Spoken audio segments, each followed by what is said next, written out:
Okay, so we're picking up in the crash course in Jewish history. In the previous videos, we covered Jewish history in the ancient world, and we said that was the development of Jewish civilization. We're now entering the second phase, which is the Middle Ages. It's going to be a tremendous period of time, 1,000 years.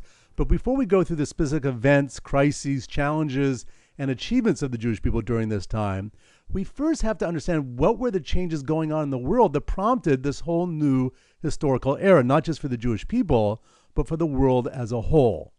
So we're going to focus on two major changes, one in the area of religion and one in the sphere of socioeconomics. So first, in the era of religion, we're going to go from a period of paganism, which is a belief in a multitude of deities that control different parts of the world or forces of nature. And that's all going to collapse as the world becomes monotheistic. And that's due to the rise of Christianity and Islam, which are going to occur primarily during the Middle Ages, as we'll see. They're both going to claim to be representatives of the one God on earth. Then, in terms of socioeconomics, things are also going to change. In the ancient world, we had societies ruled by empires. We had Egypt and Assyria and Babylon and Greece and Persia and Rome, ultimately.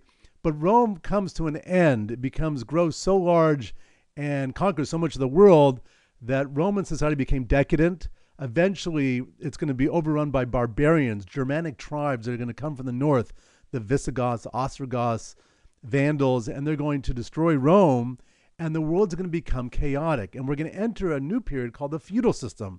This is primarily in the West, where small landowners are going to seek protection from these barbarians by forging a deal with the larger landowners that they'll stay on their land, provide them with a great part of their crop, in order to get protection and defense from the barbarians.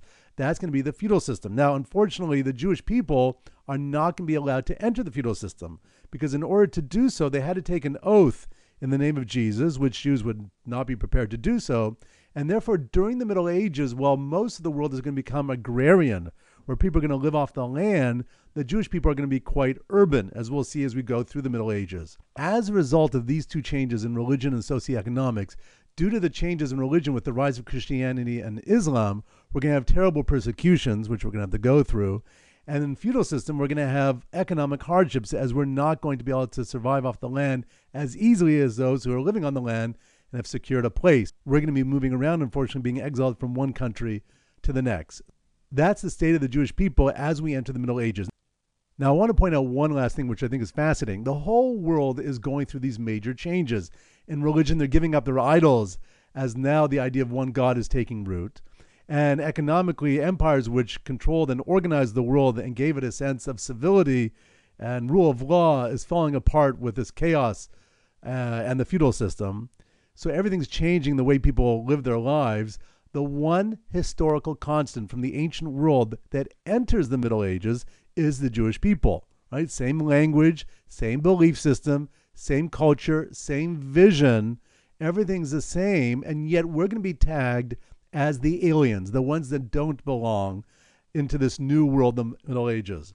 And therefore, keep that in mind as we go through the different events and stages, but we are the one historical constant that's emerged from the ancient world intact, but now going to have survived this next 1,000-year period with a lot of terror and persecution and hardship.